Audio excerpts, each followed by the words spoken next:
जी दाने के लिए, भोग प्रसाद के लिए यहाँ दुकानों का भी निर्माण होना है। बोलो सीताराम। सिर्फ 2 मिनट बोलूंगा, ज्यादा नहीं, बाकी फिर कथा में चलूंगा।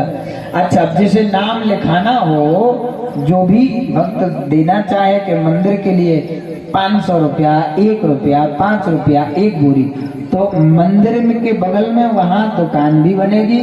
इससे मुझे कोई लेना देना नहीं, कमेटी ने कहा है इसलिए बोल रहा हूँ। ना तो हमें मंदिर से नहीं कुछ चाहने, और ना मंदिर में हमें पुजाई घरी नहीं करने, जिंदगी हमें टेमिंग का धरो। और दूसरी बात, उनके पांव पर उनके चरणन में डरे हैं तो सो बस इतनी है कि विकास होता रहे मंदिर का, बाकी हमें कुछ लेना देना न सोचना कि महाराज कहूँ ये सो तो नहीं, ना सपने में भी नहीं सोचना। मेरा धर्म जो है वही मैं करूँगा। और महाराज जैसे ही सती मैया, जैसे भगवान शंकर को पता लगा, तो जिसे भी जो दान देना है आप वहाँ एक रजिस्टर रख लें, वहाँ नाम लिखवा दें। हमारे जोरदार तालियां बजा देना। एक पर्ची आई है, कैलपुरा श्री चेतु रेतवार 11 बोरी सीमेंट, जोरदार तालियां। और जोर से बगल वाले को कॉल है जो ना बजाए, और बगल वाले को कॉल है जो भगे। बोलो सीताराम। जी को इतई घाय है, उन्हें नहीं कह रहे, जी को दूर है। काहे के भी इतई आए तो चले जाए और जल्दी आ जाए, पानी मानी पीवे या कछु भी।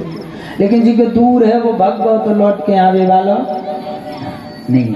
इसलिए आप हमारे श्री चेतु रेतवार जी का सबसे पहले 11 बोरी सीमेंट मंदिर निर्माण के लिए उनकी तरफ से जोरदार तालियां। बोले सनातन धर्म की। अब और जो भी है, और भी पर्ची आई थी, वहां आप नाम अंकित करा दें। मैं 5 मिनट 10 मिनट का टाइम निकाल के और मैं वो फिर से लिस्ट बोल दूंगा। इतना मेरा धर्म है, कमेटी ने कहा था। बाकी जो आप देना चाहें, जो गांव वाले या वहां मंदिर बनेगा राम लक्ष्मण और केवट जी, निषाद राज जी, राम लक्ष्मण और निषाद राज जी का, और माँ जानकी भी रहेंगी। और एक मंदिर बनाए हैं हमारे आदिवासी समाज का, उसमें भगवान राम लक्ष्मण और माता सबरी रहेंगी। तो ऐसे मंदिर निर्माण कार्य के लिए उसमें ये मत सोचिए कि निषाद राज ही रहेंगे, नहीं, उसमें राम और हमारी माँ जानकी और लखन भी भैया भी बैठेंगे। तो आप ऐसे हमारे मंदिर निर्माण के लिए जो भी आप दान देना चाहें वहां भी दे दें, और उस मंदिर में दिया बाती होती रहे, क्योंकि जमीन तो लगी नहीं, कोई पैसा तो चढ़ाउत नहीं है। वही होती को पानी बह गया होता को तो लुढ़का जा तो भग जा। बोलो सीताराम। हाँ, उन बाबा जी से जातो कतनिया किलो जो है 5 किलो आटो मरा तो खात रही हो, जो चावल है सो खात रही हो ना। हम ये नहीं कह रहे हैं कि आप दे देना, इच्छा हो तो दे दिया करो। 8 दिन में जैसे एक दिन एकादशी आती है ना, वो उपास रहते हो, तो उस दिन तुम्हें जितो आटो खाने उतनो आटो 15 दिन में एक दिन दे दू कि आज हम एकादशी जितना आटा हमें खाना था हम मंदिर में दान करेंगे। तो आपका दान भी होगा और एक आश्रम सुचारू ढंग से चलता रहेगा। जी, साधु महात्मा आते जाते हैं, मैं भी कभी कभी आता हूँ और देखता हूँ कि महाराज यहाँ साधु महात्मा 2-4 मूर्तियाँ लेटी रहती हैं, ये बाबा जी कहाँ से खर्चा चलाते होंगे। तो इसके लिए मैं किसी की बड़ाई नहीं कर रहा हूँ, मैं मंदिर की और अन्यथा में नहीं लेना, क्योंकि घेरे में इसलिए हूँ कि अब यहीं रहने लगा हूँ, क्षमा करना इसलिए। बाकी तो दुकानें भी बनना है, उसके लिए यदि कोई दान देना चाहे। एक भगत जी ने हमसे कहा है, एक दुकान हम अकेले बनवाएंगे पगड़ी दे करके। कौन? बाबू मिस्त्री बेरी वाले। जोरदार तालियां हमारे बाबू मिस्त्री बेरी वालों की तरफ से कहना है कि एक दुकान का हम पगड़ी कोई लेना चाहे तो पैसा हम लगा देंगे, बना देंगे, और उस पगड़ी पे वो दुकान जाएगी, और उस दुकान से फिर हम अपना जो कुछ भी लगेगा वो करवाते रहेंगे, और एक दुकान हम बनवा देंगे। ऐसे 10 लोग हो जाओ कि पगड़ी से बाद में अपना चुकाते रहेंगे, है ना, पगड़ी लेकर के चुकता रहेगा किराए से, तो दुकान की दुकान बन जाएगी, साल भर में आपका पैसा रिटर्न हो जाएगा और मंदिर का विकास हो जाएगा। अच्छी बात है कि गलत? किसी का पैसा तो नहीं लगा। और दूसरी बात, 5 जो बेरोजगार लड़के घूम रहे हैं, बेचारों के पास कोई रोजगार नहीं है, पढ़े लिखे घूम रहे हैं, तो कोई कंप्यूटर की, तो कोई कपड़े की, तो कोई माता रानी के दरबार में नारियल की, तो कोई चुनरी की, अगरबत्ती की, कोई ना कोई दुकान खोलेगा, तो उससे 5 परिवार की दाल रोटी भी। गलत है क्या ये काम? गलत तो नहीं है।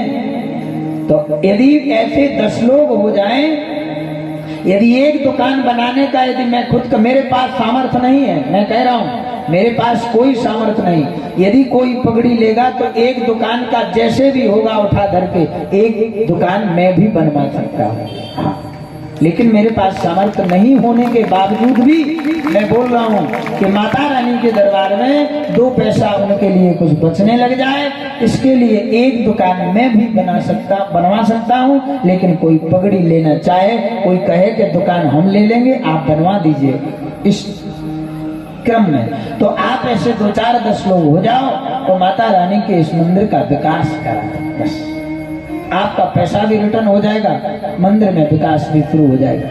बोलो सीताराम। आवाज कुछ ज्यादा कम है, जहां से भी हो तो सेटिंग मिला दो अच्छी।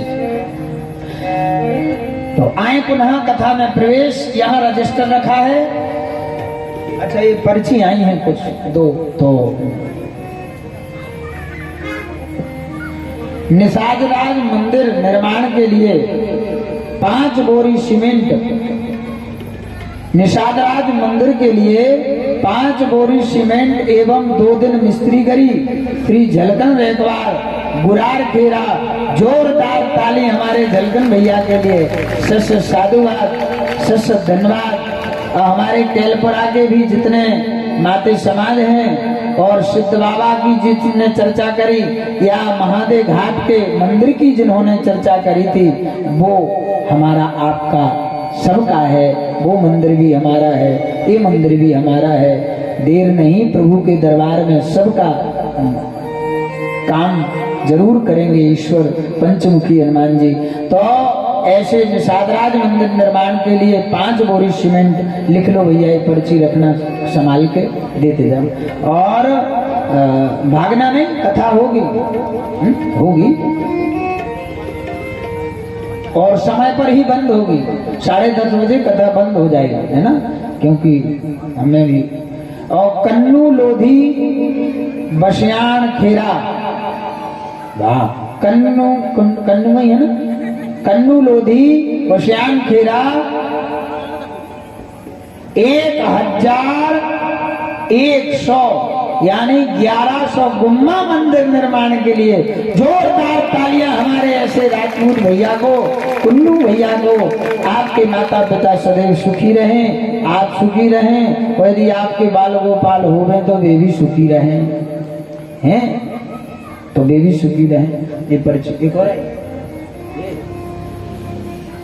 निषादराज मंदिर के लिए 5 बोरी सीमेंट, श्री मोहन असाटी मौसिया जी, वाह, हमारे अब दर्द होने लगा, हमारे केलपुरा शीतल माता के पास निषादराज मंदिर के लिए 5 बोरी सीमेंट।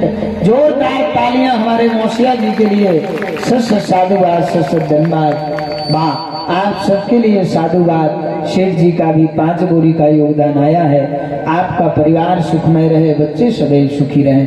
आए कथा में पुनः प्रवेश। नाम लिखाते जाइए, पर्ची इकट्ठी कर लीजिए। यहाँ एक भैया बैठ जाओ, यहाँ फर्श पे, और कापी रख लो। जो भी देना चाहें आप यहाँ दीजिए, खड़े होकर के। स्वागत है आपका।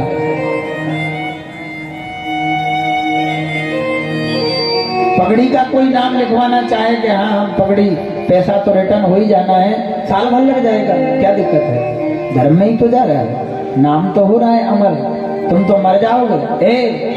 बड़े बड़े झांसी की रानी ले लो, हाँ, महाराणा प्रताप सिंह ले लो, और भी कितने ना जाने वो आदिवासी लोग जिन्होंने हमारे इस भारत भूमि से गद्दारों को खदेड़ के भगाने में सहयोग दिया है।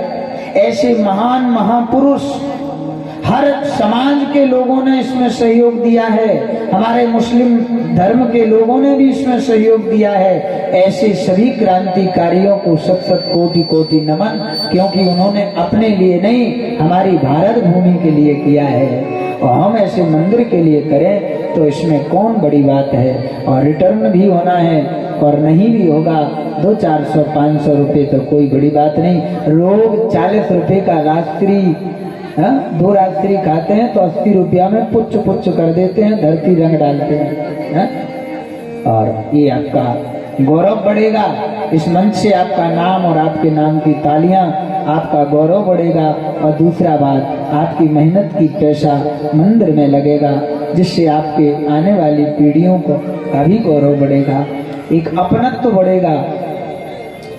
शुक्लाल रैकवार, बुढ़ेरन खेरा, 3 बोरी सीमेंट, जोरदार तालियां शुक्लाल रैकवार जी के लिए। सच साधुवाद मैं जोर से नहीं बोल पाऊंगा, धीरे धीरे बोलूंगा, इसलिए ताली बराबर जोर से बजाना है ना। बोलो वृंदावन बिहारी लाल की।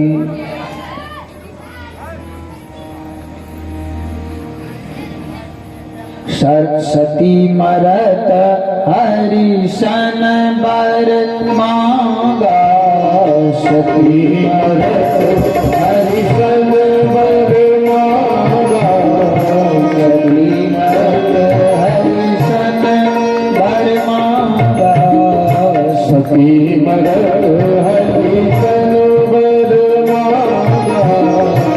जन्म जन्म शिव पद अनुरागा, जन्म जन्म शिव पद अनुरागा, जन्म जन्म शिव पद अनुरागा, जन्म जन्म शिव पद अनुरागा।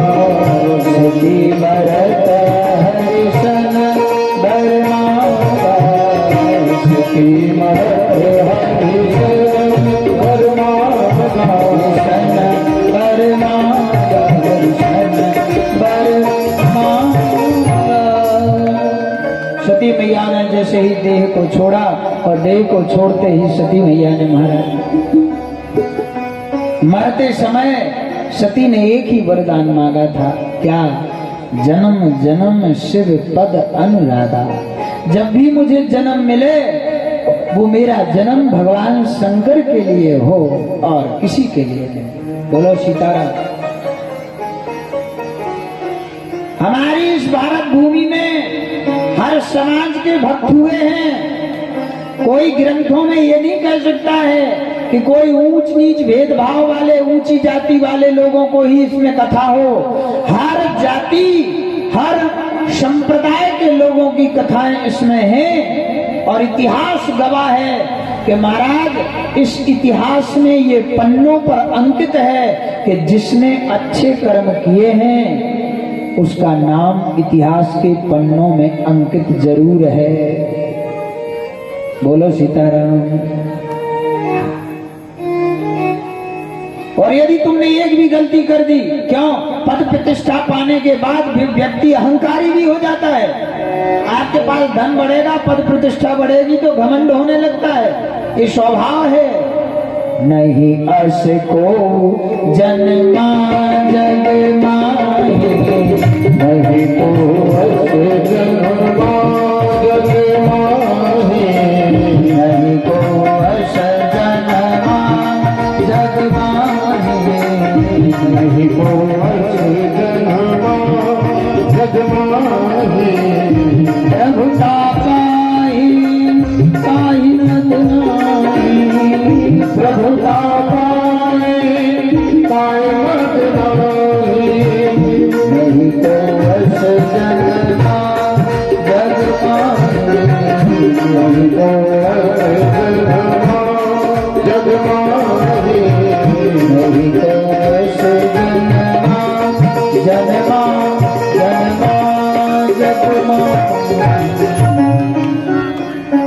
महाराज रामचरितमानसकार कहते हैं कि रामचरितमानस की संगति में कोई भेदभाव नहीं है, सबकी कथा है, सबकी गाथाएं हैं, एक एक करके बारी बारी से कथा प्रकट होती रहती है। महाराज रामचरितमानसकार कहते हैं कि भगवान शंकर ने जब जटापट की जमीन में तो वीरभद्र प्रकट हो गए, और वीरभद्र जब प्रकट हुए, थोड़ा वोल्टेज बढ़ाओ, हनुमत वोल्टेज बढ़ाओ। जैसे महाराज सती मैया मरते समय एक ही वरदान मांगा था सती मैया ने, क्या कि बार बार मुझे भगवान शंकर जैसा पति मिले। बोलो सीताराम। वो आजकल की काकी चाची हरे क्या करती, आजकल की माताएं बहनें क्या करती, किस्मत फूट गई हमारी तोय संगे ब्याह करा के। हमारे लाए तो बहुत बड़े बड़े घर मिल गए थे, हमें का पतो कहते ऐसा धरो तो मैं तो ना कराऊ थी जिंदगी में। बोलो सीताराम। हमें ना कराऊ थी। लेकिन एक बात आपसे प्रार्थना करूं कि महाराज भगवान शंकर ने जब वीरभद्र को भेजा तो वीरभद्र ने आकर के दक्ष का सारा यज्ञ विध्वंस कर डाला। बोलो सीताराम। और जितने भी वहां देवी देवता बैठे थे, अभी तो राजा की ये चाह लगाकर बैठे थे कि हमारा कोई कुछ नहीं बिगाड़ेगा, हमारा कोई कुछ भी नहीं बिगाड़ेगा, ये आशा लगाकर बैठे थे। क्यों? दक्ष प्रजापति हैं, इस धरती के प्रजापति हैं, और जब धरती का प्रजापति राजा हमारे साथ है, उसने हमें निमंत्रण दिया है, तो शंकर अंकर क्या बिगाड़ लेंगे हमारा। ये किसको अहंकार था? जितने वहां बैठे हुए थे। बोलो सीताराम। सबको अहंकार है कि दक्ष प्रजापति जब हमारे राजा हैं तो शंकर कुछ नहीं बिगाड़ सकते। लेकिन विचार करो, शंकर वो शंकर है महाराज, त्रिलोकीनाथ, त्रिलोक को नष्ट करने की सामर्थ्य रखते हैं भगवान शंकर। उनके एक गण से भी जीतना मुश्किल है, असंभव है। वीरभद्र जैसे ही आए, वहां से महाराज भयंकर तूफान चला आ रहा है। उस भयंकर तूफान में आते हुए भगवान शंकर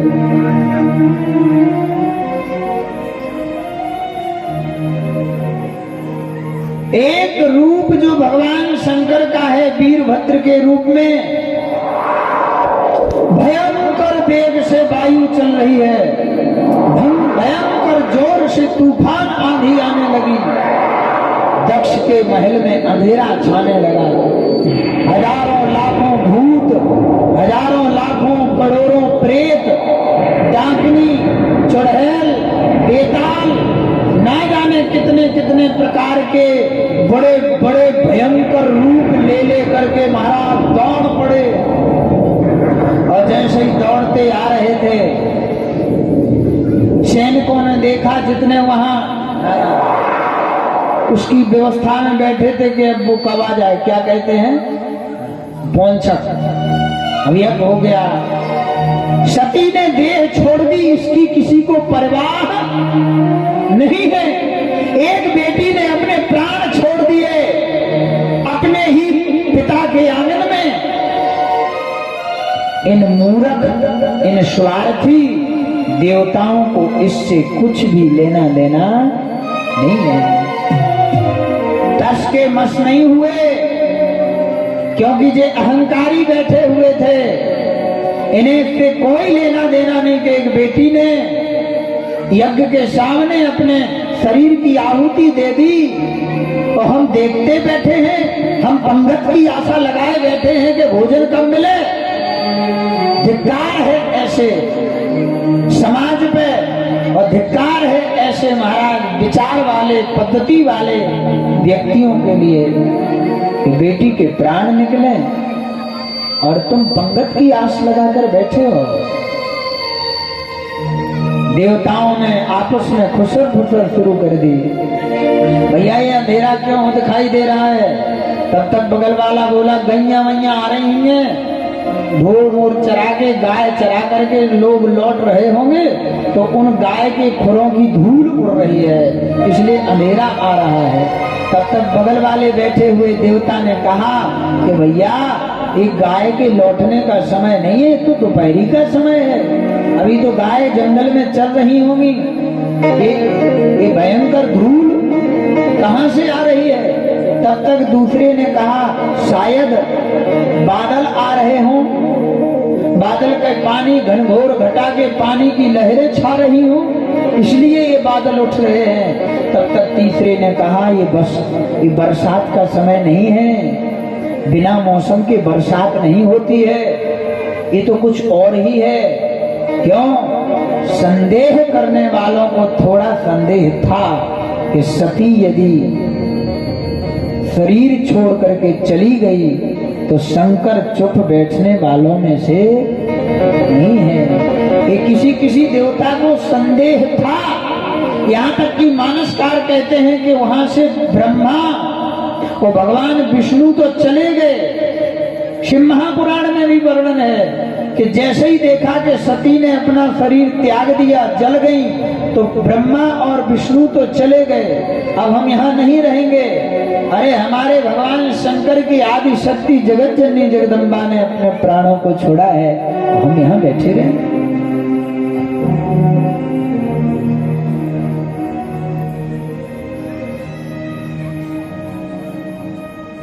तब तक तीसरे ने कहा कि भैया ये अंधेरा तो और पास में चला आ रहा है, आखिर है क्या। तब तक चौथा पांचवा बोला कि कहीं ऐसा तो नहीं कि भगवान शंकर ने किसी को भेजा तो नहीं। अरे बोले भगवान शंकर के पास कोई है ही नहीं, जनता है नहीं, सेना है नहीं, कुछ तो है नहीं उनके पास इतना भयंकर। बोले हो सकता है कहीं से इकट्ठे कर लिए हों। बोले इतने जल्दी? बोले हो सकता है। तो बोले ऐसा करो, पैदा की टेंट के बगल में बैठ जाओ। बोलो सीताराम। यहाँ थोड़ी सी चर्चा है। कहा? बोले यदि भगवान शंकर के गण आ रहे होंगे मारने के लिए, तो जो टेंट की पर्दा लगी ना, ये पर्दा के किनारे बैठ जाएंगे, वो वहीं के वहीं खिसक जाएंगे, तो बच जाएंगे। और यदि नहीं भगे तो मर जाएंगे, और इसके पहले यदि भगे तो मर जाएंगे। क्यों? दक्ष प्रजापति राजा है और वो पदवी से हमें बैठा देगा, उसके हाथ में इतना पावर है कि वो हमें पद से बैठा सकता है कि जाओ हमने तुम्हारा पद छीने, जाओ हम प्रजापति जो ठहरे, पीएम है हमारे पास, उपाधि गद्दी हमारा इतना पावर है। तो देवता सोच में पड़ गए, एक तरफ कुआं और दूसरे तरफ खाई, अब जाएं तो कहां जाएं। बोले जब मच पड़े तो भगन लगू, टेंट की पैदा के लगा बैठ जाओ। तुम्हारा सवरे देवता देखने लगे, अब पोंछक और पंगत की तो आशा छूट गई, अब डंडा और फरसा की आशा लग गई। अब सोचने लगे कि अब क्या करें, अब क्या होगा। इतनी चर्चा होते होते ही महाराज हुआ क्या कि देर नहीं लगा, पल भर में वो भयंकर तूफान और आंधी आकर महल में प्रवेश कर गई। सबने देखा कि भैया अब तो गजब हो गया, ये तो यहीं आ गया। जैसे ही सामने महल में प्रवेश करते हुए देखा, जितने देवता वहां बैठे बोले खिसक ले रे, मैं यहाँ टेंट की पर्दाने से भग ले। तीसरा बोला कर हमने डरा, देखो पहले शंकर जी हो तो भगे, और छुटुका पुटुका होगा तो उनके लिए अपने ही लोग काफी है। बोले देखो, और जब उसने देखा तो महाराज वीरभद्र थे। वीरभद्र तारी ओप मठावन, वीरभद्र तारी ओप मठावन, वीरभद्र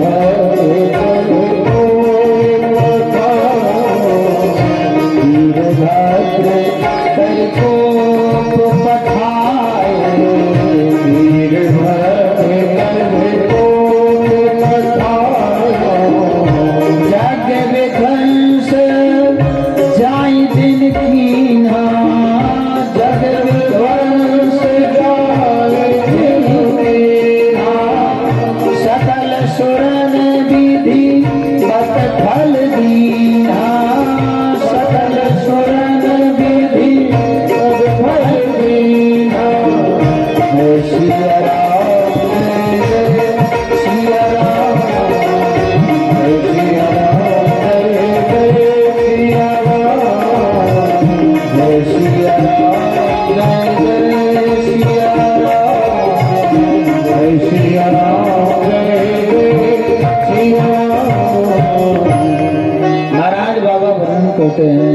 कि वीरभद्र ने एक पल में सबका चौपट कर दिया सारे।